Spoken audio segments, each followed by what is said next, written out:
Hello everyone, I hope you are well. मुझे उम्मीद है आप सभी ठीक होंगे और अपनी प्रिपरेशन अच्छे से कर रहे होंगे। तो आज की इस वीडियो में डिस्कस करेंगे DRDO सेप्टम 10 के मोटर मैकेनिक व्हीकल, यानी कि जिस आईटी में आप मैकेनिक मोटर व्हीकल ट्रेड के नाम से जानते हो, उसके ऑब्जेक्टिव टाइप क्वेश्चन के बारे में डिस्कस करेंगे कि जो अभी DRDO सेप्टम 10 का एग्ज़ाम होने वाला है, उसमें जो क्वेश्चन का लेवल है मोटर मैकेनिक व्हीकल यानी कि मैकेनिक मोटर व्हीकल ट्रेड के रिगार्डिंग, वो क्वेश्चन का लेवल किस टाइप का रह सकता है। तो पिछले कई दिनों से कुछ कैंडिडेट्स ने मुझे कमेंट किया, उन्होंने अपना फीडबैक दिया कि इस पे अलग से इस टॉपिक पर एक वीडियो बनाई जाए, जिससे जो भी कैंडिडेट्स अभी प्रिपरेशन कर रहे हैं, जो मैकेनिक मोटर व्हीकल टेस्ट जिन्होंने एग्ज़ाम फिल किया है ये, तो उनके लिए वो बेनिफिशियल हो सके। तो हमने उसी को उन सभी फैक्ट्स को जो इस एग्ज़ाम के रिगार्डिंग इम्पोर्टेंट है, एग्ज़ाम लेवल को लेकर उन सभी को ध्यान में रखते हुए इन क्वेश्चनों को प्रिपेयर किया है। ये क्वेश्चन हिंदी में है ताकि सभी जो कैंडिडेट्स है इजीली इनको समझ सके। और इसमें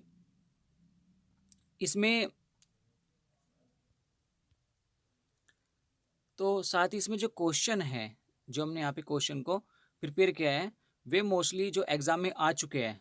ठीक है, और जो क्वेश्चन इंपॉर्टेंट है उन्हीं क्वेश्चनों को हमने यहाँ पर सेट किया है।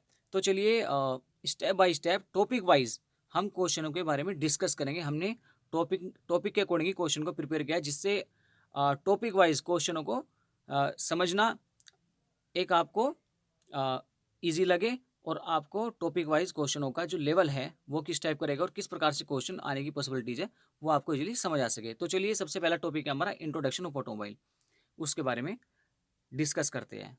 तो जैसे आपका पहला क्वेश्चन है, clutch, gear box, propeller shaft, differential किसके भाग है। तो ऑप्शन पहला है इसमें चेसिस, ऑप्शन दूसरा है इंजन, ऑप्शन तीसरा है ट्रांसमिशन, ऑप्शन चौथा है बॉडी। तो इसमें जो आपका करेक्ट आंसर है वो है ट्रांसमिशन। देखिए कई कैंडिडेट्स क्या करते हैं कि clutch, gear box, propeller shaft और डिफरेंशियल ये इंजन के पार्ट मान लेते हैं। उन्हें लगता है कि जहाँ से पावर आ रही है वो शायद उसके पार्ट होंगे, क्योंकि इंजन के पार्ट्स अलग होते हैं। इंजन के पार्ट्स आपके पिस्टन हो गया, पिस्टनिंग हो गया, क्रिंक शाफ्ट हो गया, इसके अलावा क्रैंक हो गया, ये सारे के सारे, ठीक है, ये सारे के सारे अलग से इंजन के पार्ट्स होते हैं। लेकिन जो ये है clutch, gear box, propeller shaft and differential, ये आपके ट्रांसमिशन के पार्ट्स होते हैं। ठीक है, तो इसमें आपका ऑप्शन सी सही है। क्वेश्चन नंबर सेकंड है, सिंगल व्हील ड्राइव गाड़ी कौन सी है। तो इसमें ऑप्शन वन है टेम्पो, ऑप्शन दूसरा है आपका जीप, तीसरा है आपका मिलिट्री की मोटर गाड़ी और चौथा है आपका टाटा। तो जो सिंगल व्हील ड्राइव गाड़ी है वो आपका टेम्पो, इसमें यानी कि आपका ए ऑप्शन सही है। क्वेश्चन नंबर तीसरा है आपका, मोटर गाड़ी का आकार सुनिश्चित करते हैं। ऑप्शन पहला है आपका ग्राहक, ऑप्शन दूसरा है निर्माता, ऑप्शन तीसरा है बेचने वाले व्यापारी, ऑप्शन चौथा है ये सभी। तो देखिए जो गाड़ी का आकार सुनिश्चित करते हैं वो केवल बेचने वाले व्यापारी सुनिश्चित करते हैं, जो उसकी मैन्युफैक्चरिंग करते हैं, जो जिनके द्वारा गाड़ी बनाई जाती है। ठीक है, जो उसकी जिनके द्वारा प्रोडक्शन किया जाता है। ठीक है, जो मैन्युफैक्चरिंग करते हैं सारे मटेरियल की, वही उसका आकार सुनिश्चित करते हैं। तो उसमें आपका ऑप्शन सी सही है। क्वेश्चन नंबर फोर्थ है आपका, ऑटोमोबाइल में गियर बॉक्स का क्या उद्देश्य है। तो इसमें ऑप्शन वन है आपका गति परिवर्तन, फिर है आपका दूसरा ईंट परिवर्तन या जिसे हम टॉर्क परिवर्तन कहते हैं। ठीक है, तीसरा है स्थायी गति न्यूनतम और चौथा है आवश्यकता पड़ने पर इंजन का पहिए से संबंध विच्छेद। तो इसमें आपका ऑप्शन फर्स्ट सही है, गति परिवर्तन। क्वेश्चन नंबर फाइव है आपका, मोटर गाड़ी की बॉडी की क्या विशेषता होनी चाहिए। तो इसमें आपका ऑप्शन वन है कम से कम अवयव लगे हो, भार में हल्के हो, यात्रियों के बैठने तथा सामान रखने योग्य सही स्थान हो, डी उपरोक्त सभी। तो इसमें आपका ऑप्शन डी सही है, उपरोक्त उपरोक्त सभी। देखिए मोटर गाड़ी की जो बॉडी है उसमें लगभग ये सभी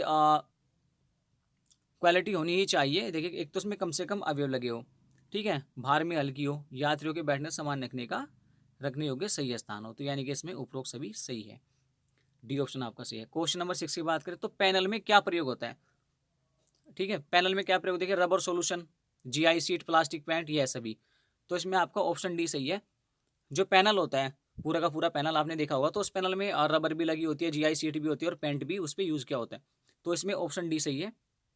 ठीक है, अब बात करें क्वेश्चन नंबर सेवन की। इसमें सेवन आई थिंक मिस है, इसमें क्वेश्चन नंबर सेवन मिस है। ठीक है, तो चलिए कोई नहीं। तो क्वेश्चन नंबर आपका एट है, निम्न में से कौन सा सुरक्षा मानक नहीं है। देखिए इसमें आपका पहला ऑप्शन है बैक व्यू मिरर, ऑप्शन दूसरा है सुरक्षित ब्रेक प्रबंध, तीसरा है विंड स्क्रीन सुविधा, और चौथा है सीटों कवर व खिड़की के पर्दे। तो जो सुरक्षा मानक नहीं है वो है आपका सीटों कवर व खिड़की के पर्दे सुरक्षा मानक नहीं है। बाकी इसमें सभी सुरक्षा मानक है, चाहे वो आपका वैक्यूम मिरर हो, चाहे आपका सुरक्षित ब्रेक प्रबंध हो, चाहे वो विंड स्क्रीन सुविधा हो। तो इसमें आपका डी ऑप्शन सही है। निम्नलिखित में से कौन सा साइड में क्रॉस मेंबरों की मिश्र धातु में रासायनिक घटक नहीं है? जो क्रॉस मेंबर होते हैं, ठीक है, आपने देखा होगा, उसमें कौन सा ऐसा, उसमें मेंबरों में मिश्र धातु में कौन सा रासायनिक घटक नहीं है? देखो उसमें कार्बन भी होता है, निकल भी होता है, और गंधक जो होता है वो भी 0.05% होता है। लेकिन उसमें जो कॉपर है, कॉपर नहीं होता। कॉपर 5% दिया है, तो कॉपर 5% उसमें नहीं होता। तो उसमें आपका डी ऑप्शन सही है। टॉपिक सेकंड है हमारा, टॉपिक सेकंड है हमारा ट्रांसमिशन सिस्टम। सबसे इंपॉर्टेंट टॉपिक है ट्रांसमिशन सिस्टम। ये समझ लीजिए, इससे आपको बहुत ज़्यादा क्वेश्चन देखने को मिलेंगे। बहुत ही इंपॉर्टेंट टॉपिक है और इसको आपको बहुत ही अच्छे से स्टडी करके चलना है। इसकी एक एक चीज डीपली पढ़नी है, ठीक है।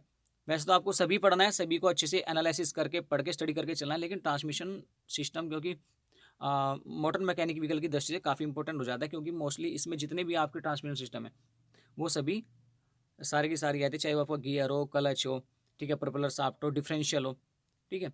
तो चलिए इसमें आपका क्वेश्चन नंबर 10 है, क्लच असेंबली फिट रहती है। तो क्लच असेंबली किसके साथ फिट रहती है? फ्लाई व्हील के साथ, ऑप्शन पहला। ऑप्शन दूसरा है क्रैंक शाफ्ट के साथ। ऑप्शन तीसरा है गियर बॉक्स के साथ। ऑप्शन चौथा है पिस्टन के साथ। तो जो आपकी क्लच असेंबली फिट रहती है वो रहती है आपकी फ्लाई व्हील के साथ। आप सभी जानते हैं, सिंपल क्वेश्चन है, तो इसका ऑप्शन 1 सही है, ठीक है। क्वेश्चन नंबर 11 की बात की जाए तो सिंगल प्लेट क्लच में प्रेशर प्लेट नहीं होती, इसे डिफरेंशियल के साथ जोड़ते हैं। ऑप्शन 3 आपका क्लच प्लेट प्रेशर प्लेट तथा फ्लाई व्हील के बीच दबी रहते हैं। और ऑप्शन डी है उपरोक्त सभी गलत है। तो इसमें आपका सी ऑप्शन सही है। जो आपकी क्लच प्लेट होती है वो प्रेशर प्लेट तथा फ्लाई व्हील के बीच दबी रहती है, ठीक है, ये बात आपको ध्यान रखनी है। क्वेश्चन नंबर 12 है, क्लच प्लेट बनी होती है भाई स्टील की पत्ती द्वारा, कास्ट आयरन द्वारा, टीन की चादर द्वारा, इनमें से कोई नहीं। तो जो क्लच प्लेट बनी होती है वो बनी होती है आपकी स्टील की पत्तियों द्वारा। This is the correct answer, ठीक है। अब बात करें क्वेश्चन नंबर 13 की, तो क्वेश्चन नंबर 13 है, किस प्रकार के क्लच में ब्रेक लगाते समय या गाड़ी खड़े करते समय गियर न्यूट्रल करने की आवश्यकता नहीं होती? तो ऑप्शन पहला आपका सिंगल प्लेट क्लच, ऑप्शन दूसरा आपका मल्टी प्लेट क्लच, ऑप्शन तीसरा है आपका कॉन क्लच, और ऑप्शन चौथा आपका हाइड्रोलिक क्लच। तो इसमें आपका जो ऑप्शन डी है यानी कि चौथा ऑप्शन है वो आपका सही है। तो हाइड्रोलिक क्लच वो क्लच होता है जिसमें आपको ब्रेक लगाते समय, गाड़ी खड़ी करते समय गियर न्यूट्रल करने की आवश्यकता नहीं होती है। बात करें क्वेश्चन नंबर 14 की, तो टार्क कन्वर्टर का कार्य क्या है? इंजन की शक्ति को बढ़ाना, पहला ऑप्शन। दूसरा ऑप्शन है इंजन की शक्ति को कम करना। तीसरा ऑप्शन है यानी कि सी ऑप्शन है आपका इंजन की शक्ति को स्थिर रखना। और चौथा है, ये सभी गलत है। देखिए, टार्क कन्वर्टर कार्य है इंजन की शक्ति को बढ़ाना। वैसे तो टार्क कन्वर्टर के कई कार्य है। जो टार्क कन्वर्टर होता है हमारा वो ऑटो ट्रांसमिशन में यूज होता है, ठीक है। एक तो मैनुअल ट्रांसमिशन होता है, ऑटो ट्रांसमिशन। मैनुअल ट्रांसमिशन में क्लच यूज होता है और ऑटो ट्रांसमिशन में आपका टार्क कन्वर्टर यूज होता है। अब टार्क कन्वर्टर से देखिए आप, एक तो आपकी जो गाड़ी है वो लो स्पीड से लेकर हाई स्पीड तक इजीली चल सकती है, गियर शिफ्टिंग भी इजीली इसमें हो सकते हैं, तो इसके कई सारे बेनिफिट है। तो इसमें आपका ऑप्शन 1 सही है, यानी कि इंजन की शक्ति को बढ़ाना। बात करें क्वेश्चन नंबर 15 की, तो क्वेश्चन नंबर 15 आपका क्लच प्लेट चेक करने के लिए किसका यूज करते हैं? फिलर गेज का प्रयोग किया जाता है। ऑप्शन दूसरा डेप्थ गेज का प्रयोग किया जाता है। ऑप्शन तीसरा डायल गेज का प्रयोग किया जाता है। ऑप्शन चौथा कैलिपर गेज का प्रयोग किया जाता है। तो क्लच प्लेट को चेक करने के लिए आपका फिलर गेज का प्रयोग किया जाता है, ठीक है। फिलर गेज एक छोटी बिल्कुल अगर आपने अच्छे से टूल के बारे में पढ़ा होगा, जो हमारे गेजेस होते हैं फिलर गेज, ठीक है, गैप चेक करने के लिए फिलर गेज मोस्टली यूज होता है आपका किसी भी चीज़ की थिकनेस चेक करने के लिए, गैप चेक करने के लिए। तो छोटी छोटी हमारी एक, अगर मैं कहूँ सिंपल लैंग्वेज में, पत्तियाँ होती है, ठीक है, तो उनका यूज किया जाता है, ठीक है, किसके लिए? क्लच प्लेट चेक करने के लिए, ठीक है। अलग अलग साइज में होती है, उनके अलग अलग मेजरमेंट होती है, तो उसका यूज हम किस में करते हैं? क्लच प्लेट चेक करने के लिए करते हैं, जिसे हम फिलर गेज के नाम से जानते हैं। क्वेश्चन नंबर 16 आपका, क्लच प्लेट के दोनों तरफ किस पदार्थ की लाइनिंग बनी होती है? सबसे सिंपल क्वेश्चन है और आप सभी को पता है, कॉर्क की, चमड़े की, फैब्रिक, एस्बेस्टस की, इन सभी पदार्थों की। तो इसमें आपका अगर सही आंसर देखा जाए तो इसमें सी आंसर 100% करेक्ट है, क्योंकि फैब्रिक एस्बेस्टस की ही उस क्लच प्लेट के दोनों तरफ पदार्थ की लाइनिंग लगी होती है। हाँ, कई कंडीशन में ऐसा हो सकता है कि कॉर्क या चमड़े की जो पहले वाले कई कई जगह इस क्वेश्चन में ये भी दिखाया गया है कि इन सभी पदार्थों की, डी ऑप्शन इसमें सही माना गया है। लेकिन इसमें आपका अगर देखा जाए जो यूज़ होता है वो फैब्रिक एस्बेस्टस ही यूज़ होता है, यानी कि इसमें आपका ऑप्शन सी सही है। क्वेश्चन नंबर 17 है, क्लच शाफ्ट पर किस प्रकार की बेरिंग लगी होती है? जो आपका क्लच शाफ्ट होता है उस पर किस प्रकार की बेरिंग लगी होती है? तो पहला है थ्रस्ट बेरिंग, दूसरा है रोलर बेरिंग, तीसरा है पायलट और चौथा है बॉल बेरिंग। तो देखिए, जब हम क्लच को प्रेस करते हैं तो ऐसी कंडीशन में हमें किस बेरिंग की आवश्यकता होगी आप खुद ही समझ सकते हैं, वहाँ पे थ्रस्ट यूज हो रहा है, तो यानी कि हमें थ्रस्ट बेरिंग की आवश्यकता होगी, तो किसका यूज होगा वहाँ पे, थ्रस्ट बेरिंग का यूज होगा, यानी कि आपका पहला ऑप्शन बिल्कुल सही है, यानी कि इसमें आपका ये ऑप्शन सही है। क्वेश्चन नंबर 20 की बात की जाए, मोटर गाड़ी को चलाने में कब अधिक शक्ति की आवश्यकता पड़ती है? तो मोटर गाड़ी को चलाने में कब अधिक शक्ति की आवश्यकता पड़ती है भाई? जब पहला ऑप्शन है स्थिर दशा से गाड़ी को गतिमान करने में, अधिक भार होने पर, गाड़ी की दिशा हवा के विरुद्ध होने पर, ये सभी सही है। तो अगर इसमें देखा जाए तो जब गाड़ी का भार अधिक होगा तभी गाड़ी को चलाने में अधिक शक्ति की आवश्यकता पड़ेगी, ठीक है, तो इसमें आपका ऑप्शन भी सही है, ऑप्शन भी सही है। अब क्वेश्चन नंबर 21 की बात की जाए, तो क्वेश्चन नंबर 21 है आपका, किस प्रकार के गियरों की परिधि पर दांते एक विशेष कोण पर कटे होते हैं? तो इसमें पहला आपका स्पर गियर है, दूसरा आपका हेलिकल गियर, तीसरा है डबल हेलिकल गियर और चौथा इनमें से कोई नहीं, तो इसमें आपका ऑप्शन बी सही है। विशेष पर जो आपके दांते होते हैं यानी कि एक विशेष कोण पर कटे होते हैं वो किस पे, हेलिकल गियर पे कटे होते हैं, ठीक है। क्वेश्चन नंबर 22 आपका, दो गियरों की चाल निर्भर करती है। पहला ऑप्शन है कटे दांतों के अनुपात पर, गियर के प्रकार पर, गियर की धातु पर, कटे दांतों के आकार पर। तो देखिए अगर गियरों की जो चाल है स्पीड है वो डिपेंड करेगी किस पर, यानी कि उनके कटे दांतों के अनुपात पर, ठीक है, जो उनका रेशो होगा, ठीक है, उस पे ही वो आपकी चाल निर्भर करेगी। क्वेश्चन नंबर 23 आपका, किसी भी गियर बॉक्स में बिना आवाज गियर बदलने के लिए आवश्यक है दोनों गियरों का समान आकार का होना, दूसरा है आपका दोनों गियरों की चाल समान होना, दोनों गियरों की चाल समान होना, दोनों गियरों के कटे दांते समान होना। तो सबसे इंपॉर्टेंट इसमें जो है वो समझना आपको, यानी कि किसी गियर बॉक्स में बिना आवाज बदले गियर बदलने के लिए क्या आवश्यक है, तो वह दोनों गियरों की चाल समान होना। जब दोनों गियरों की चाल समान होगी तभी आप बिना आवाज बदले गियर को बदल सकते हो, ठीक है। क्वेश्चन नंबर 24 आपका, किस प्रकार के गियर बॉक्स में मेन शाफ्ट के गियरों को खिसकाकर ले शाफ्ट पर बने उसके जोड़ों के साथ मिलाया जाता है? तो किस में होता है ऐसा? तो देखिए किस प्रकार के गियर बॉक्स में मेन शाफ्ट, जो आपकी मेन शाफ्ट है, मेन शाफ्ट को खिसकाकर ले शाफ्ट पर बने उसके जोड़ों के साथ मिलाया जाता है? तो सिंपल सा है इसका, इसका जो पहला है आपका कांस्टेंट मेश गियर बॉक्स, दूसरा आपका सिंक्रो मेश गियर बॉक्स, तीसरा आपका स्लाइडिंग मेश गियर बॉक्स और चौथा है प्लेनेटरी गियर बॉक्स। तो इसमें आपका सी ऑप्शन है स्लाइडिंग मेश गियर बॉक्स, ठीक है, और आपको पता भी होगा, तो इसमें आपका सी ऑप्शन सही है। क्वेश्चन नंबर 25 की बात की जाए, तो स्लाइडिंग मैश गियर बॉक्स में किसका प्रयोग गियर बदलने में करते हैं? तो इसमें आपका सीधा सा बता दो, इसमें सेलेक्टर कोर का यूज करते हैं, तो इसमें आपका ऑप्शन सी बिल्कुल सही है। टॉप गियर किसे कहते हैं? ठीक है, सबको पता होगा, जिस जिस गियर की चाल सबसे अधिक होती है उसे टॉप गियर कहते हैं, ठीक है। यहाँ पे आप देख सकते हो, देखिए अभी मैं इसको थोड़ा सा इसके बारे में आपको भी बताऊंगा, पहले एक क्वेश्चन नेक्स्ट क्वेश्चन देख लेते हैं। क्वेश्चन नंबर 27 है, गियर बॉक्स कब न्यूट्रल होता है? गियर बॉक्स जब कोई गियर एंगेज ना हो, जब टॉप गियर लगा हो, जब गियर बॉक्स द्वारा रिवर्स स्पीड प्राप्त हो, जब सबसे छोटा गियर लो। देखिए गियर बॉक्स तभी न्यूट्रल होगा जब कोई गियर एंगेज नहीं होगा, लेकिन एक बात आपको इसमें समझनी चाहिए, देखिए यहाँ पर इस आप फिगर को देखिए अच्छे से, इसमें आपका ये है क्लच गियर, यानी कि आपकी ड्राइवर शाफ्ट है जहाँ पे ए लिखा हुआ है, और इधर जो एफ और डी वाली है यानी कि आपकी मेन शाफ्ट है। अभी ये जो हमारी ड्राइवर शाफ्ट है और ड्रिवन शाफ्ट है दोनों अलग है, लेकिन फिर भी जो आपकी ले शाफ्ट है वो किससे, उसका जो गियर है वो आपका ड्राइवर शाफ्ट से मिला हुआ है, यानी कि इस कंडीशन में ये क्या है, ये आपका न्यूट्रल कंडीशन में है। ये आपकी जो फिगर आप देख रहे हो ये बिल्कुल न्यूट्रल कंडीशन में है। जैसे ही आपकी मेन शाफ्ट इसमें मिल जाएगी, ठीक है, जैसे ही आपकी मेन शाफ्ट इसमें मिल जाएगी तो तब हो जाएगा आपका टॉप गियर। हम आम बोलचाल की भाषा में जो टॉप गियर बोलते हैं, एक्चुअली जिस व्हीकल में जितने गियर होते हैं उसके लास्ट गियर को, यानी कि जो फोर्थ गियर है उसको हम टॉप गियर बोलते हैं। हम कहते हैं कि गाड़ी टॉप गियर में चल रही है, हम ये नहीं कहते कि गाड़ी फोर्थ गियर में चल रही है। वैसे टॉप गियर में देखा जाए, टॉप गियर में ही गाड़ी न्यूट्रल कंडीशन में आपको दिख सकती है। देखिए यहाँ पे भी टॉप गियर लगा हुआ है, टॉप गियर लगा हुआ है, ये टॉप गियर ही है, लेकिन इसे मेन शाफ्ट एंगेज नहीं है। अगर मेन शाफ्ट को एंगेज कर दे तो ये गियर आपका फोर्थ गियर हो जाएगा और इसी गियर को आप टॉप गियर कहोगे। कब कहोगे? यदि किसी गाड़ी में यदि किसी व्हीकल में 4 गियर है, अब ये शाफ्ट हमारे जो ड्राइवर शाफ्ट है ड्रिवन शाफ्ट से एंगेज नहीं है और ये इस टाइम न्यूट्रल कंडीशन में है, लेकिन फिर भी आपका आपका टॉप गियर लगा हुआ है, यानी कि आपकी ड्राइवर शाफ्ट डायरेक्ट कनेक्टेड है किससे? लेट शाफ्ट से। लेकिन जैसे आपकी मेन शाफ्ट आपकी ड्राइवर शाफ्ट से कनेक्ट हो जाएगी तब तब आप इसको क्या बोलोगे? ये टॉप गियर लगा हुआ है, ठीक है। तो उस टाइम हम कंडीशन पे कह सकते हैं कि ये जो है आपका लास्ट गियर है, यानी कि फोर्थ गियर है, फिफ्थ गियर है व्हीकल का, ठीक है। तो इसको थोड़ा आप समझ सकते हैं कि टॉप गियर क्या होता है। टॉप गियर वो होता है जिसमें सबसे ज़्यादा स्पीड होती है, ये हम बात कहते हैं, ठीक है, आम बोलचाल की भाषा में। वो लास्ट गियर होता है उसका व्हीकल का, किसी व्हीकल का लास्ट गियर टॉप गियर होता है, ठीक है। क्योंकि वो लास्ट गियर में क्या होता है कि जो हमारी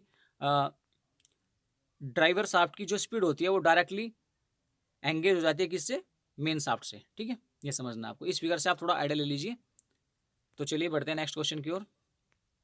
क्वेश्चन नंबर 28 है, सिंक्रोनाइजर यूनिट द्वारा प्राय किन गियर को डालते हैं? तो सिंक्रोनाइजेशन मोटर द्वारा प्राय दूसरा, तीसरा और टॉप गियर को हम डालते हैं। ठीक है, इसमें आपका डी ऑप्शन सही है। क्वेश्चन नंबर 29 है, सन व्हील किस प्रकार के गियर बॉक्स में प्रयोग होते हैं? तो सन व्हील में आपको डायरेक्ट आंसर बता दो, तो प्लेनेटरी गियर में सन व्हील गियर बॉक्स, सन व्हील प्रयोग होते हैं। ठीक है, और जो प्लेनेटरी गियर बॉक्स होता है वो आपका ऑटो ट्रांसमिशन में यूज किया जाता है। ठीक है, क्वेश्चन नंबर 30 की बात की जाए तो किस प्रकार के गियर बॉक्स में कूलर या डॉग का प्रयोग होता है? सभी जानते हो कि इसमें option 1 sliding mesh, constant, synchromesh, planetary. तो इसमें जो डॉग और कूलर यूज किया जाता है वो किया जाता है कांस्टेंट मैश गियर बॉक्स में, कांस्टेंट। ठीक है, कांस्टेंट गियर बॉक्स में ये आपका कूलर और डॉग प्रयोग किया जाता है। क्वेश्चन नंबर 31 की बात की जाए, पूर्ण स्वचालित शक्ति संचालन में प्राय किस प्रकार के गियर बॉक्स का प्रयोग किया जाता है? तो देखिए मैंने ये बताया था, ऑटो ट्रांसमिशन में हमेशा प्लेनेटरी गियर बॉक्स का यूज होता है। तो इसमें आपका सी ऑप्शन बिल्कुल सही है। हाइड्रोलिक क्लच से लाभ होते हैं, क्लच परिचालन में दक्षता की आवश्यकता नहीं होती, घर्षण हानि नहीं होती, क्लच पैडल के एडजस्टमेंट्स की आवश्यकता नहीं होती, उपरोक्त सभी सही है। तो इसमें आपका डी ऑप्शन बिल्कुल सही है, उपरोक्त सभी सही है। यानी क्लच परिचालन में दक्षता की आवश्यकता नहीं होती, घर्षण की हानि नहीं होती, क्लच पैडल के एडजस्टमेंट की आवश्यकता नहीं होती, यानी कि उपरोक्त सभी सही है। अब बात की जाए 39 क्वेश्चन की, 33 क्वेश्चन क्या है? टॉर्क कन्वर्टर में स्टेशनरी मेंबर का कार्य होता है, इनपुट शाफ्ट में टॉर्क बढ़ाना, आउटपुट शाफ्ट में टॉर्क बढ़ाना, इनपुट तथा आउटपुट शाफ्ट में टॉर्क बढ़ाना, डी इनपुट शाफ्ट में टॉर्क बढ़ाना। तो इसमें आपका सी ऑप्शन बिल्कुल सही है, इनपुट तथा आउटपुट शाफ्ट में टॉर्क परिवर्तन। ठीक है, तो इसमें आपका सी ऑप्शन बिल्कुल सही है, इनपुट तथा आउटपुट शाफ्ट में टॉर्क परिवर्तन। अब बात करते हैं क्वेश्चन नंबर 34 की। क्वेश्चन नंबर 34 है आपका, गियर बॉक्स तथा डिफरेंशियल फिट रहते हैं एक लाइन में, समकोण में, कोण में, विपरीत दिशा में। तो देखिए इसमें आपका जो है ऑप्शन सी सही है, कोण में फिट रहते हैं। अब यहाँ पे कोण नहीं दिया हुआ किस कोण में फिट रहते हैं, एक लाइन में तो होती नहीं है, समकोण में नहीं होते, विपरीत दिशा में नहीं होते, यानी कि किसी कोण में फिट रहते हैं, किसी एंगल में फिट रहते हैं। ठीक है, क्वेश्चन नंबर 35 है, मेन शाफ्ट व प्रोपेलर शाफ्ट को जोड़ने में प्रयोग किया जाता है। तो सभी जानते हैं यूनिवर्सल जॉइंट का प्रयोग किया जाता है, इसमें आपका बी ऑप्शन बिल्कुल सही है। क्वेश्चन नंबर 36 है, गियर बॉक्स तथा आईसी इंजन की शक्ति डिफरेंशियल तक पहुंचाने का कार्य किसके द्वारा किया जाता है? आप सभी जानते हैं, ऑप्शन भी बिल्कुल सही है, प्रोपेलर शाफ्ट का यूज किया जाता है। बात करें क्वेश्चन नंबर 37 की, प्रोपेलर शाफ्ट से शक्ति किस माध्यम से एक्सल शाफ्ट तक पहुंचती है? इस क्वेश्चन को अब आपको समझना है। तो पहला ऑप्शन है गियर बॉक्स, दूसरा है क्लच, तीसरा है डिफरेंशियल, चौथा इनमें से कोई नहीं।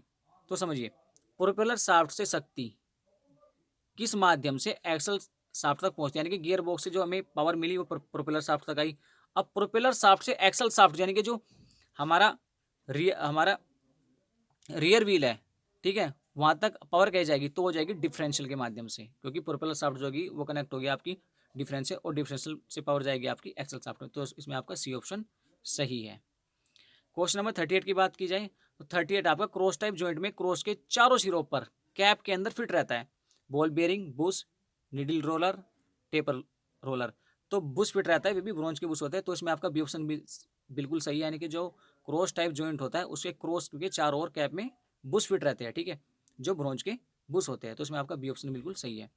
क्वेश्चन नंबर 39 की बात की जाए, क्रॉस टाइप यूनिवर्सल जॉइंट किस कोण पर सरलता से शक्ति संचालन कर सकता है? तो सरलता से शक्ति संचालन कर सकता है, तो सरलता से शक्ति संचालन कर सकता है। पहला ऑप्शन है 30 डिग्री, दूसरा है 90 डिग्री, तीसरा है 45 डिग्री, और आपका लास्ट ऑप्शन है 50 डिग्री। तो इसमें देखा जाए तो इसमें आपका सरलता से अगर वो शक्ति संचालन कर सकता है तो उसके अकॉर्डिंग इसमें 30 डिग्री करेक्ट आंसर है। ठीक है, तो यानी कि इसमें आपका ए ऑप्शन बिल्कुल सही है। क्वेश्चन नंबर 40 की बात की जाए, सामान्य रूप से प्रोपेलर शाफ्ट के साथ कितने यूनिवर्सल जॉइंट प्रयोग होते हैं?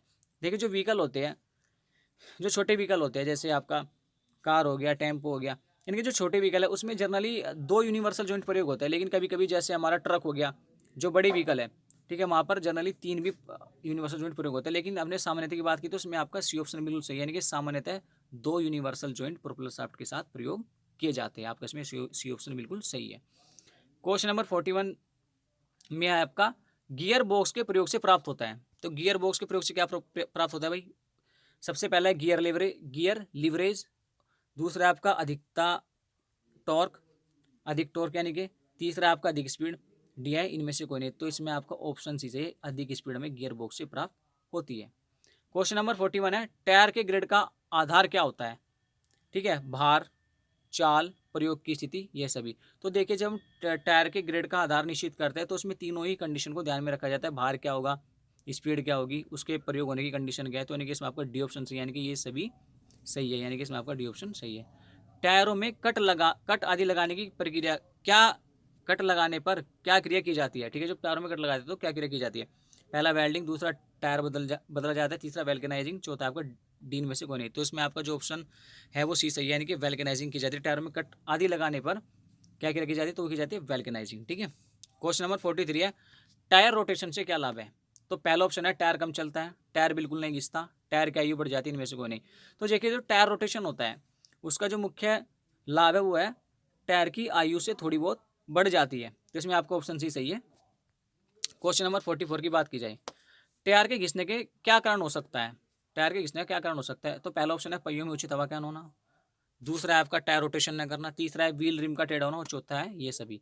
तो देखिएगा टायर घिसने के जो मुख्य कारण होंगे, एक तो पहले ये यानी कि पहियों में अगर कम होगी हवा होगी तब भी टायर घिसेगा, टायर रोटेशन नहीं होगा तब भी अब टायर घिसेगा, और व्हील रिम का टेढ़ा होगा तब भी टायर घिसेगा, यानी कि इसमें आपका डी ऑप्शन सही है, यानी कि ये सभी सही है, आपका डी ऑप्शन बिल्कुल करेक्ट है।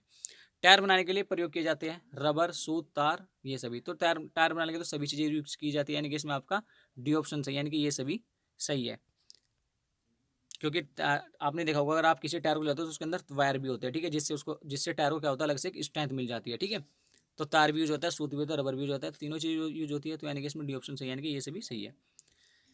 बात की जाए 46 क्वेश्चन की, टायर की बाहरी गोलाई क्या कहलाती है। यहाँ पे ट्रेड लिखा है, यानी कि इसका जो है थ्रेड थ्रेड होती है। बी है रिम, तीसरा है वायर फ्रेम, चौथा है प्लाई। तो इसका जो आंसर है वो है थ्रेड, यानी कि तुमने देखा होगा जो टायर की, अगर आपने टायर के पार्ट्स आपने पढ़े होंगे, ठीक है, तो सबसे ऊपर का जो होता है उसे बोलते हैं थ्रेड। तो यानी कि थ्रेड क्या होती है, बाहरी गोलाई उसकी थ्रेड कहलाती है, ठीक है। तो इसमें आपका ए ऑप्शन बिल्कुल सही है, यहाँ पे थोड़ा मिस प्रिंटिंग है, तो वो क्या है, थ्रेड, बाहरी गोलाई कहलाती है, थ्रेड कहलाती है। क्वेश्चन नंबर 47 है, गाड़ी का वास्तव में वजन उठाती है टायर, ट्यूब में भरी हवा, वायर स्पोक। तो इसमें आपका ट्यूब में भरी हवा ऑप्शन बिल्कुल सही है, यहाँ पे बी मिस प्रिंटिंग है, यानी कि सी ऑप्शन है, तीसरा ऑप्शन है आपका, यानी कि ट्यूब में भरी हवा वास्तव में गाड़ी का वजन उठाती है। अगला टॉपिक है हमारा स्टीयरिंग सिस्टम। इसमें आपका क्वेश्चन नंबर 48 है, वास्तविक रूप से मोटर गाड़ी का अगला भार किस पर पड़ता है। तो सभी जानते हैं क्वेश्चन, इसमें ऑप्शन डी सही है, एक्सल बीम पर पड़ता है, ठीक है। तो यानी कि जो वास्तविक रूप से मोटर गाड़ी का अगला भार पड़ता है वो किस पर पड़ता है, एक्सल बीम पर पड़ता है, ठीक है। तो इसमें आपका डी ऑप्शन बिल्कुल सही है। क्वेश्चन नंबर 49 है, फ्रंट एक्सल में किस प्रकार का बेरिंग लगा होता है। देखिए फ्रंट एक्सल में किस प्रकार का bearing, ball bearing, roller bearing, thrust bearing, इनमें से कोई नहीं। तो जो फ्रंट एक्सल होता है उसमें आपका थ्रस्ट बेरिंग लगा होता है, इसमें आपका सी ऑप्शन बिल्कुल सही है। इलियट टाइप फ्रंट एक्सल में योग का आकार होता है। तो इलियट टाइप फ्रंट एक्सल में योग का आकार कैसा होता है, तो इसमें एल के आकार, टी के आकार, यू के आकार, इनमें से कोई नहीं। तो इसमें आपका है ऑप्शन सी बिल्कुल सही है, इसमें होता है आपका यू के आकार का, ठीक है। इलियट टाइप फ्रंट एक्सल में योग का जो आकार होता है वो होता है यू के आकार का, इसमें सी ऑप्शन बिल्कुल सही है। स्टॉक एक्सल की रनआउट की सीमा क्या होती है। स्टॉक एक्सल की जो रनआउट की सीमा क्या होती है, पहला है 0.05 सेंटीमीटर, फिर है 0.005 सेंटीमीटर, सी है 0.01 सेंटीमीटर, डी है 1 सेंटीमीटर। तो इसमें आपका ऑप्शन फर्स्ट सही है, यानी कि 0.05 सेंटीमीटर स्टॉक एक्सल की रनआउट की सीमा होती है। क्वेश्चन नंबर 52 है, बड़ी गाड़ियों में स्टेयरिंग को कितने चक्कर घुमाया जा सकता है। तो इसमें आपका पहला है 3 से 4, दूसरा है 4 से 5, तीसरा है 1 से 2 से 1/2 और चौथा है आपका 8 से 10। तो इसमें आपका बी ऑप्शन बिल्कुल सही है, यानी कि 4 से 5 चक्कर हम बड़ी गाड़ियों में स्टीयरिंग को घुमा सकते हैं। क्वेश्चन नंबर 53 है, किस टायर के स्टीयरिंग में सेक्टर के स्थान पर केम का प्रयोग किया जाता है। तो सिंपल सी बात है, अगर केम का यूज हो रहा है तो वो steering came and roller type होगा, ठीक है। तो इसमें आपका पहला ऑप्शन बिल्कुल सही है। क्वेश्चन नंबर 54 की बात की जाए तो किस प्रकार के स्टीयरिंग द्वारा 90% पर भी गाड़ी को खड़े खड़े मोड़ा जा सकता है, ठीक है, ये 90%, ठीक है, गाड़ी को खड़े खड़े मोड़ा जा सकता है। यहाँ पे परसेंट है, आई थिंक इसमें कुछ करेक्शन होगा। तो पहला है आपका हाइड्रोलिक असिस्ट, पावर, रिवर्सिबल, इनमें से कोई नहीं। तो पावर स्टीयरिंग जो होता है तो उसमें आप इजीली खड़े खड़े गाड़ी को मोड़ सकते हो, इसमें 90 डिग्री होगा, आई थिंक ये 90% ही 90 डिग्री पर। तो पावर स्टीयरिंग में आप मोड़ सकते हो, पावर स्टीयरिंग जो होता है उसमें खड़े खड़े गाड़ी को मोड़ा जा सकता है। क्वेश्चन नंबर 55 है, अगले पहियों की फिटिंग में कुछ कोण दिए जाते हैं, ये क्या कहलाते हैं। Wheel alignment, wheel fitting, wheel alignment, self alignment, इनमें से कोई नहीं। तो इसमें आपका बी ऑप्शन बिल्कुल सही है, व्हील अलाइनमेंट कहलाते हैं, ठीक है। क्वेश्चन नंबर 56 है, टो इन टॉट कितना रखा जाता है। ये क्वेश्चन भी आपका इंपॉर्टेंट है। इसमें आपका पहला 1 मिमी से 5 मिमी तक, 1 इंच से, दूसरा आपका 1 इंच से 2.5 इंच तक, तीसरा है 1.5 इंच से 2.5 इंच तक इनमें से कोई, तो इसमें आपका ऑप्शन ये सही है। 1 मीटर से 5 मीटर तक आपका टो इन टो आउट रखा जाता है। क्वेश्चन नंबर 57 की बात की जाए, टो इन किस गेज से मापते हैं? पहला dial gauge, depth gauge, telescope, toe in, ये यहाँ पे टू है, टो इन गेज है, फिलर गेज। तो जनरल सी बात है, जो टो इन गेज है वो आपको मापा जाता है टेलीस्कोप टो इन गेज से, तो इसमें आपका सी ऑप्शन बिल्कुल सही है। तो चलिए बात करते हैं अगले नेक्स्ट टॉपिक की। तो नेक्स्ट टॉपिक है हमारा ब्रेकिंग सिस्टम। तो ब्रेकिंग सिस्टम में आपका 58 क्वेश्चन आपका ब्रीडिंग क्रिया में ब्रेक प्रणाली से निकलती है हवा, निर्वात, अतिरिक्त दर, अतिरिक्त दाब। तो क्या निकलती है ब्रीडिंग से आपका? अगर ब्रेकिंग सिस्टम की बात है तो हवा निकलती है, तो इसमें आपका पहला ऑप्शन बिल्कुल सही है। एयर ब्रेक सामान्य रूप से प्रयोग किए जाते हैं, सभी जानते हैं एयर ब्रेक सामान्य रूप से किस में प्रयोग किए जाते हैं? ट्रकों में प्रयोग किए जाते हैं। ठीक है, एयर ब्रेक जो होते हैं वो सामान्य रूप से ट्रकों में प्रयोग किए जाते हैं, तो उसमें आपका सी ऑप्शन सही है। यहाँ पे मिस प्रिंटिंग है, तो एयर ब्रेक जो होते हैं आपके वो ट्रकों में यूज किए जाते हैं। ब्रेक लाइनें मुख्य रूप से यूज होता है, सभी को पता है, एस्बेस्टस यूज होता है, यानी कि इसमें आपका पहला ऑप्शन बिल्कुल सही है। इलेक्ट्रिक ब्रेक प्रयोग होता है, सभी जानते हैं इलेक्ट्रिक ब्रेक कहाँ पे प्रयोग होते हैं? ट्रेनों में प्रयोग होते हैं। ठीक है, तो इसमें आपका डी ऑप्शन बिल्कुल सही है। नई गाड़ी की ब्रेक एफिशिएंसी कितनी होती है? ठीक है, यह बात आपको याद रखनी है, यानी कि जब नई चीज़ें आती है वो 100% उसकी एफिशिएंसी होगी। तो इसमें देखना, पहला आपका 30, दूसरा आपका 50, सी 80 और डी 100। तो जो नई गाड़ी होती है उसकी जो ब्रेक एफिशिएंसी होती है वो 80% होती है। कई बार ये देखा गया है कि जो नई गाड़ी की जो ब्रेक एफिशिएंसी बताई जाती है 50%, 60% टू 80% या 50% टू 80%, कई जगह बताया गया है। लेकिन इसमें जो कंडीशन है, ठीक है, हम यहाँ पर इसका जो एग्जैक्ट आंसर रहेगा वो रहेगा आपका 80%। ठीक है, यानी कि जो नई गाड़ी की ब्रेक एफिशिएंसी होगी वो 80% होगी। क्वेश्चन नंबर 63 है, वजन ले जाने के कारण अगले में पिछले एक्सल पर ब्रेकिंग का प्रभाव अनुपात क्या होता है? अगले में 50, पीछे में 50, आगे 60, पीछे 40, आगे 40, पीछे 60, इनमें से कोई। तो इसमें आपका बी ऑप्शन सही है, बी ऑप्शन बिल्कुल सही है, आगे 60 पीछे 40%। क्वेश्चन नंबर 64 है, इनमें से कौन सा मैकेनिकल ब्रेक का भाग है? पहला brake shoe, fulcrum, break drum, ये सभी। तो यानी कि मैकेनिकल ब्रेक में तो ये सभी चीज़ होती है, ब्रेक शू भी होता है, फलक्रम भी होता है, ब्रेक ड्रम भी होता है, यानी कि इसमें डी ऑप्शन बिल्कुल सही है, यानी कि ये सभी मैकेनिकल ब्रेक के बाद होते हैं। क्वेश्चन नंबर 65 है आपका, किस प्रकार का ब्रेक एक पहिए के ब्रेक खराब होने की दशा में भी अन्य पहियों के लिए काम करता रहता है? पहला हाइड्रोलिक ब्रेक, दूसरा parking brake, mechanical break, air brake. तो मैकेनिकल ब्रेक ये एक ऐसा ब्रेक है जो एक पहिए के ब्रेक खराब होने की दशा में भी अन्य पहियों के लिए काम करता रहता है, तो उसमें आपका सी ऑप्शन बिल्कुल सही है, मैकेनिकल ब्रेक।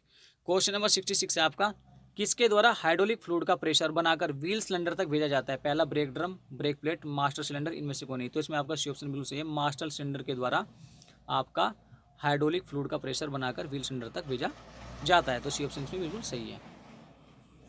ब्रेक पैडल में किस सीमा तक फ्री चाल होनी चाहिए? तो इसमें आपका 1 इंच से आधा इंच तक, फिर है 0.5 इंच से 1 इंच तक, ठीक है, उसके बाद है 1/4 इंच से 1/2 इंच तक, इनमें से कोई नहीं। तो इसमें आपका सी ऑप्शन बिल्कुल सही है कि जो ब्रेक पेडल में जो सीमा ब्रेक पेडल में आपकी जो किस सीमा तक फ्री चाल होनी चाहिए, तो होनी चाहिए आपकी 1/4 इंच से 1/2 इंच तक। तो इसमें आपका सी ऑप्शन बिल्कुल सही है। क्वेश्चन नंबर 68 है, ड्रम ब्रेक में प्रयोग होते हैं। तो ड्रम ब्रेक में सिंपल सी बात है, आप सभी जानते हैं क्या प्रयोग होते हैं, ब्रेक शू प्रयोग होते हैं, तो इसमें आपका पहला ऑप्शन बिल्कुल सही है। क्वेश्चन नंबर 69 है, डिस्क ब्रेक का प्रयोग होता है भाई अगले पहियों में, दूसरा पिछले पहियों में, अगले व पिछले पहियों में, इनमें से कौन? देखिए, जो डिस्क ब्रेक होता है वो अगले पिछले दोनों पहियों में यूज किया जा सकता है, तो इसमें आपका ऑप्शन सी बिल्कुल सही है। क्वेश्चन नंबर 70 है, मास्टर सिलेंडर का मुख्य भाग होता है piston, body, foundation bolt, rubber. तो मास्टर सिलेंडर का जो मुख्य भाग होता है वो होता है पिस्टन, यानी कि इसमें आपका ए ऑप्शन बिल्कुल सही है, पहला ऑप्शन बिल्कुल सही है। अब बात करते हैं अगले टॉपिक की, सस्पेंशन सिस्टम। ठीक है, सस्पेंशन सिस्टम में आपके सारे स्प्रिंग आते हैं, ठीक है, जो हमारे शॉक्स को एब्जॉर्ब करते हैं। ठीक है, तो 71 क्वेश्चन है, लीप स्प्रिंग बनी होती है। तो देखिए, जितनी भी स्प्रिंग होगी वो जनरली किसकी बनेगी? स्प्रिंग स्टील की बनेगी, तो इसमें आपका सी ऑप्शन बिल्कुल सही है। 72 क्वेश्चन आपका, लीफ स्प्रिंग किसके द्वारा आपस में जुड़े रहते हैं? सेंटर बोल्ट, वेल्डिंग द्वारा, हुक द्वारा, इनमें से कोई नहीं। तो इसमें आपका ए ऑप्शन बिल्कुल सही है, यानी कि जो लीफ स्प्रिंग होते हैं सारे के सारे जब जोड़ते हैं तो वो सेंटर बोल्ट के द्वारा आपस में जुड़े होते हैं, तो उसमें आपका पहला ऑप्शन बिल्कुल सही है। रोड स्प्रिंग तथा चेसिस फ्रेम को जोड़ा जाता है नट बोल्ट से, साइकिल पिन द्वारा, वेल्डिंग द्वारा, हुक द्वारा। तो रोड स्प्रिंग तथा चेसिस फ्रेम को साइकिल पिन के द्वारा जोड़ा जाता है, इसमें आपका बी ऑप्शन बिल्कुल सही है। रोड स्प्रिंग की उछाल प्रक्रिया के दोष को दूर करने के लिए प्रयोग किए जाते हैं shock absorber, coil spring, front suspension, cycle pin. तो इसमें आपका क्या किया जाता है? शॉक एब्जॉर्वर यूज किया जाता है, इसमें आपका ए ऑप्शन बिल्कुल सही है, इसमें आपका पहला ऑप्शन बिल्कुल सही है। क्वेश्चन नंबर 75 है, मोटरसाइकिल तथा स्कूटर में किस प्रकार के शॉक एब्जॉर्वर का प्रयोग होता है? तो मोस्टली आप जानते भी होंगे, hydraulic shock absorber, telescope type shock absorber, when type hydraulic shock absorber, इनमें से कोई नहीं। तो जो मोटर साइकिल और स्कूटर में शॉक एब्जॉर्वर का प्रयोग होता है वो होता है टेलीस्कोप टाइप शॉक एब्जॉर्बर, आपने देखे भी होंगे। तो इसमें आपका बी ऑप्शन बिल्कुल सही है। क्वेश्चन नंबर 76 है, लीफ स्प्रिंग के मेन स्प्रिंग पर दोनों और आई होल बने होते हैं, उसमें क्या फंसाकर चीज के साथ जोड़ा जाता है? तो सभी जानते हैं इसमें आप साइकिल पिन फंसाकर उसे आपस में जोड़ा जाता है। तो इसमें आपका ऑप्शन सी बिल्कुल सही है। क्वेश्चन नंबर 77 की बात की जाए, लीफ स्प्रिंग पर भार पड़ते पड़ते लगभग सीधे हो जाते तब उन्हें पुनः आकार किस प्रकार से देते हैं? गर्म करके, गोलाई पीट कर, वाइस में बांधकर मोड़ने से, डाई प्रेस द्वारा। तो इसमें आपका बी ऑप्शन यानी कि सेकंड ऑप्शन सही है, गोलाई पीट कर उनको पुनः आकार दिया जाता है। अगला टॉपिक है हमारा स्टोरेज बैटरी। इसमें 78 क्वेश्चन है आपका। बैटरी प्लेटें बनी होती है, किसकी बनी होती है? तो बैटरी प्लेटें बनी होती है रबर की, शीशे की, लोहे की, इनमें से कोई। तो जो बैटरी प्लेटें बनी होती है वो बनी होती है आपकी शीशे की। इसमें आपका बी ऑप्शन बिल्कुल सही है। क्वेश्चन नंबर 79 है, इलेक्ट्रोलाइट का विशिष्ट घनत्व होता है।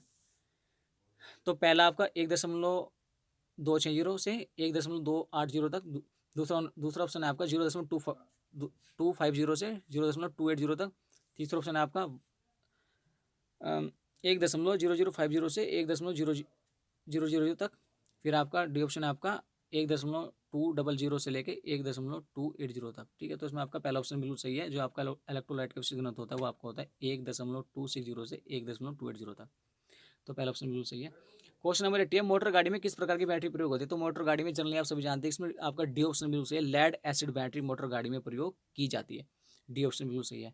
बैटरी बॉक्स किस धातु का बना होता है? तो बैटरी बॉक्स जनरली हार्ड रबड़ का बना होता है, लेकिन कई जगह आपको प्लास्टिक का भी इसका आंसर देखने को मिल सकता है। लेकिन हमने जो एनालाइज जो देखा है, जो बुक्स में हमें मिला, तो वो उसमें हमें हार्ड रबड़ ही मिला है। ठीक है, तो इसमें जो बैटरी का जो बॉक्स होता है वो जनरली हार्ड रबड़ का बना होता है। तो इसमें आपका सी ऑप्शन सही है। बाकी अगर आपको किसी भी क्वेश्चन में कोई डाउट लगता है या लगता है कि इसका कुछ ऑप्शन दूसरा हो सकता है या सिमिलरिटीज़ आपको दिखते हैं किसी भी क्वेश्चन के आंसर में, तो प्लीज़ आप कमेंट बॉक्स में अपनी राय दीजिए। और उसका कुछ अगर आपके पास रेफरेंस है उस क्वेश्चन के आंसर का, तो वो भी आप दीजिए, जिससे हमें फीडबैक मिले और हम आगे और हम अपने इस इम्प्रूवमेंट की जर्नी को और बेहतर बना सके। साथ ही जो भी हमारे कैंडिडेट्स हैं उनको एक ऑथेंटिक, करेक्ट और बेहतर इन्फॉर्मेशन के साथ उनको प्रोवाइड कराई जाए, ताकि वे अपने एग्जाम में अपना बेस्ट दे सके। तो चलिए फ्रेंड्स, नेक्स्ट क्वेश्चन की बात करते हैं।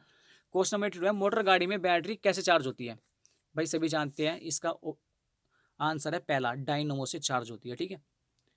क्वेश्चन नंबर 83 है, बैटरी के सेलों में कितनी ऊंचाई तक इलेक्ट्रोलाइट भरा होना चाहिए? 15 मिमी, 10 मिमी, 5 मिमी, इनमें से कोई नहीं। तो लगभग 15 मिमी तक इसमें आपका होना इलेक्ट्रोलाइट भरा होना चाहिए। इसमें आपका पहला ऑप्शन बिल्कुल सही है। क्वेश्चन नंबर 84 की बात की जाए, बैटरी टर्मिनल पर काई क्यों आ जाती है? बैटरी से ज़्यादा करंट लेना, बैटरी में प्लेट खराब होना, ऑक्सीडेशन के कारण सेपरेटर खराब होना। तो इसमें आपका सी ऑप्शन बिल्कुल सही है, ऑक्सीडेशन के कारण टर्मिनल पर काई आ जाती है। क्वेश्चन नंबर 85 है, बैटरी के अंदर शॉर्ट सर्किट का कारण क्या है? तो मैं जनरली इसका डायरेक्ट आपको आंसर बता देता हूँ। बैटरी के अंदर शॉर्ट सर्किट का मुख्य कारण होता है सेपरेटर का खराब होना। ठीक है, इसमें आपका बी ऑप्शन सही है। जब आपका सेपरेटर खराब हो जाए तो बैटरी के अंदर शॉर्ट सर्किट होने की पॉसिबिलिटीज बढ़ जाती है। शॉर्ट सर्किट होता ही है अगर सेपरेटर उसका खराब है। अब नेक्स्ट टॉपिक की बात की, नेक्स्ट टॉपिक है आपका dynamo, alternator and starting motor. तो क्वेश्चन नंबर 86 है, डायनामो करंट बनाता है। जनरली बात है, डायनामो से करंट जो बनता है क्या बनता है? डीसी बनता है, यानी कि इसमें आपका बी ऑप्शन बिल्कुल सही है।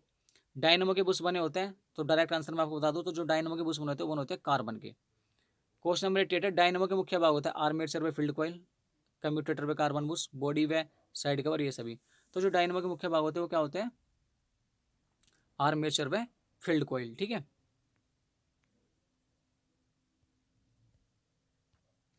तो इसमें आपका पहला ऑप्शन सही है। जो डायनामो के मुख्य भाग होते हैं वो होते हैं आर्मेचर व फील्ड कॉइल। अगला आपका डायनामो चुंबकीय क्षेत्र बनाता है।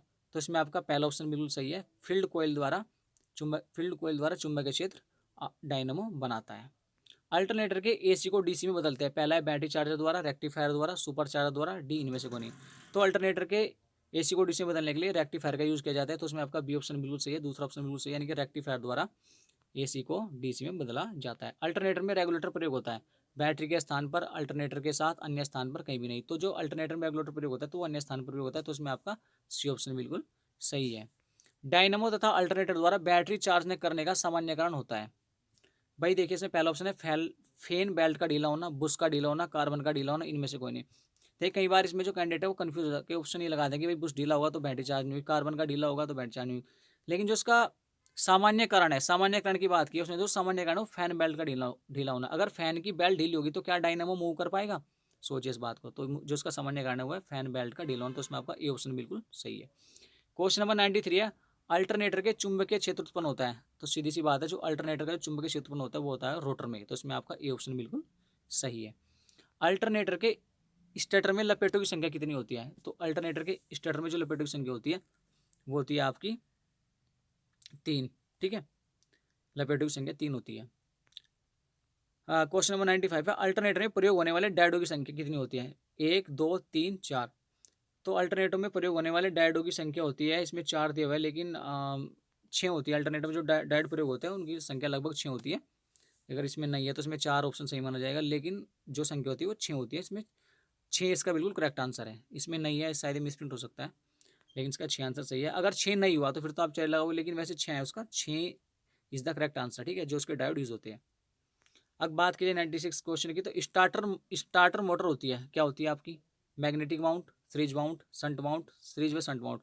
तो जो स्टार्टर मोटर होती है वो सीरीज व शंट माउंट होती है, तो उसमें आपका डी ऑप्शन बिल्कुल सही है। सेल्फ स्टार्टर एक मोटर है जो चलती है, किससे चलती है? एसी से, एसी और डीसी दोनों से, डीसी से, इनमें से। तो सेल्फ स्टार्टर जो मोटर चलती है वो डीसी से चलती है, तो उसमें आपका बी ऑप्शन बिल्कुल सही है। सेल्फ स्टार्टर प्रयोग करने पर हेडलाइट क्या होती है? पहला तेज हो जाती है, धीमी पड़ जाती है, तीसरा आपका जलती बुझती रहती है, सी है, डी है, कोई अंतर नहीं पड़ता। तो जो सेल्फ स्टार्टर जब प्रयोग करते हैं तो क्या होता है? लाइट आपकी धीमी हो जाती है, तो उसमें आपका बी ऑप्शन बिल्कुल सही है। अगला टॉपिक है हमारा automobile wiring and lighting system. तो इसमें 98 क्वेश्चन है आपका, हेडलाइट कितने एम्पियर का करंट लेती है? तो हेडलाइट जनरली आपका जो करंट लेती है वो 13 से 15 एम्पियर का करंट लेती है। इसमें आपका ए ऑप्शन यानी कि पहला ऑप्शन बिल्कुल सही है। बैटरी से एम्पियर मीटर तक किस रंग का तार प्रयोग करते हैं? काला, लाल, हरा, भूरा। तो इसमें आपका डी ऑप्शन बिल्कुल सही है। बैटरी से एम्पियर मीटर तक भूरे रंग का तार प्रयोग किया जाता है। क्वेश्चन नंबर 100 है, इलेक्ट्रिक हॉर्न का मुख्य भाग है। इलेक्ट्रिक हॉर्न का मुख्य भाग क्या है? मैग्नेटिक क्वाइल, मैग्नेट, डायफ्राम, ये सभी। तो इलेक्ट्रिक हॉर्न का मुख्य भाग क्या है? तीनों ही उसके मुख्य भाग है, ठीक है, तो इसमें आपका ये सभी आंसर बिल्कुल सही है। हॉर्न रिले का क्या कार्य है? हॉर्न को, पहला हॉर्न की सप्लाई देना, हॉर्न को वाइब्रेट करना, हॉर्न की कॉइल को जलने से बचाना, डी में से कोई। तो हॉर्न रिले का जो कार्य है वो है हॉर्न की कॉइल को जलने से बचाना, ठीक है। आगे फ्लैशर यूनिट में कितने टर्मिनल होते हैं? तो इसमें ऑप्शन 1 है आपका फर्स्ट, बी है 2, सी है 3 और चौथा है आपका 4। यानी कि जो फ्लैशर यूनिट होती है उसमें टर्मिनल होते हैं आपके 3 टर्मिनल होते हैं, तो उसमें आपका ये मिसप्रिंट है। इसमें आपका तीसरा ऑप्शन बिल्कुल सही है कि उसमें 3 टर्मिनल होते हैं। ऑयल प्रेशर गेज लगा होता है फ्यूज टैंक पर, डैशबोर्ड पर, फ्लैशर यूनिट लाइट के साथ, इनमें से कौन है? तो जो ऑयल प्रेशर गेज होता है वो लगा होता है आपका डैशबोर्ड पर, तो इसमें आपका बी ऑप्शन बिल्कुल सही है। क्वेश्चन नंबर ये 103 था, उसके बाद ये 102 था, ये 101 क्वेश्चन था, ठीक है। तो ये 101, 102, 103। अब नेक्स्ट है आपका 104 क्वेश्चन।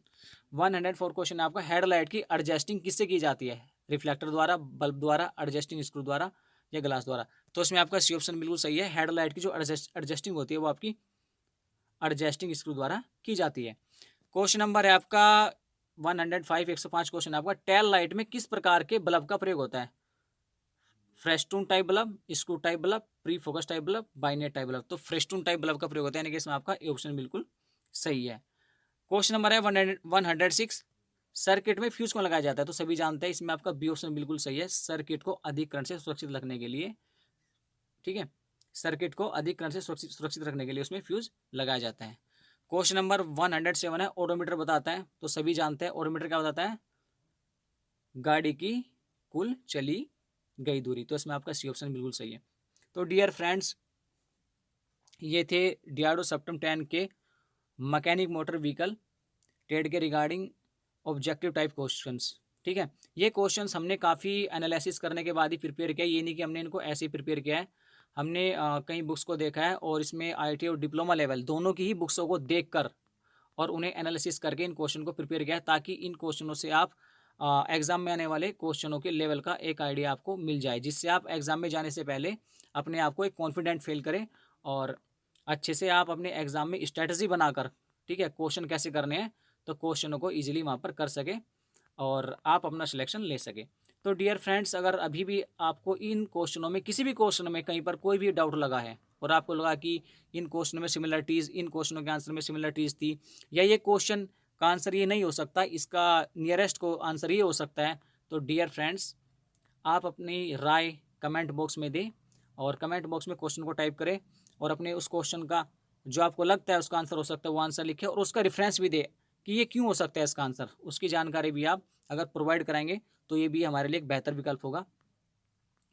तो इसके साथ ही मैं आपको बता दूं कि आप अपनी प्रिपरेशन तो कर ही रही है, तो इनको जो अभी आपने क्वेश्चन का लेवल देखा है, आप और अगर आप अपनी स्ट्रेंथ के अकॉर्डिंग, आप अपनी स्ट्रेंथ के अकॉर्डिंग ज़्यादा से ज़्यादा अपनी रिवीजन पर फोकस करिए। और अगर अपने लेवल को बढ़ाकर चलना चाहते हैं, क्वेश्चनों के लेवल को बढ़ाकर चलना चाहते हैं, तो बहुत ही अच्छी बात है। मैं तो यही कहूँगा कि अगर आप क्वेश्चनों को लेवल बढ़ाकर और स्टडी करते हैं, बहुत अच्छी बात है। उससे आपका क्या होता है, देखिए, जब आप लो लेवल से लेके मीडियम, मॉडरेट और हाई लेवल तक के क्वेश्चनों को पढ़ते हो तो उससे आपका कॉन्फिडेंस लेवल बढ़ने लगता है। आपको लगने लगता है कि यार अब जो लो लेवल के क्वेश्चन है, मॉडरेट लेवल के क्वेश्चन आएंगे, इजी मॉडरेट लेवल के क्वेश्चन आएंगे, मैं उनको इजीली कर लूँगा, क्योंकि आप उस टाइम हाई लेवल का थोड़ा स्टडी कर रहे होते हैं। और मैकेनिक मोटर व्हीकल काफ़ी अच्छी ट्रेड है ऑटोमोबाइल इंडस्ट्री में। अगर कोई ट्रेड है जो हमें ऑटोमोबाइल इंडस्ट्री के बारे में बताती है, ऑटोमोबाइल के बारे में पूरी डीपली जहाँ पे जानकारी मिलती है, तो मैकेनिक मोटर व्हीकल ट्रेड के अंदर ही मिलती है। काफ़ी अच्छी ट्रेड है और आप सभी जानते हैं 2 ईयर का कोर्स है और काफ़ी लेंथ इसका कोर्स है और बहुत अच्छा कोर्स है, बहुत अच्छा सिलेबस है। तो डियर फ्रेंड्स, आई होप इस वीडियो से आपको एक अच्छी जानकारी मिल गई होगी। तो हम तो यही उम्मीद करते हैं कि आप सिलेक्ट हो जाओ, आप अपनी प्रिपरेशन करते रहिए। आई hope you will be selected, आप सिलेक्ट हो जाओगे। बस सबसे इंपॉर्टेंट चीज़ है कि आपको कंटिन्यू आपकी स्टडी पे फोकस आपको करके चलना है, जिससे क्या हो कि जो आपकी रेगुलरिटी बनी हुई है, अभी जो आप रेगुलर प्रैक्टिस में हो, वो रेगुलर प्रैक्टिस आपकी तब तक रहे जब आप एग्जाम देने जाओ। आपको बीच में प्रैक्टिस नहीं छोड़नी है, आपको रिवीजन करते रहना है, लगातार क्वेश्चनों को पढ़ते रहना है, ठीक है। और जो भी आपके डाउट्स है आप हमसे अपने शेयर कीजिए, अपना कमेंट बॉक्स में अपने डाउट्स को पूछिए, अपने क्वेश्चंस को रखिए, ताकि हम उस पर एनालिसिस करें और आपके साथ हम भी अपनी बातें शेयर करें। तो आज की इस वीडियो में बस इतना ही। तो तब तक के लिए wish all the best, thank you, I hope you will be selected. तो चलिए मिलते हैं अगली वीडियो में। Wish all the best, thank you.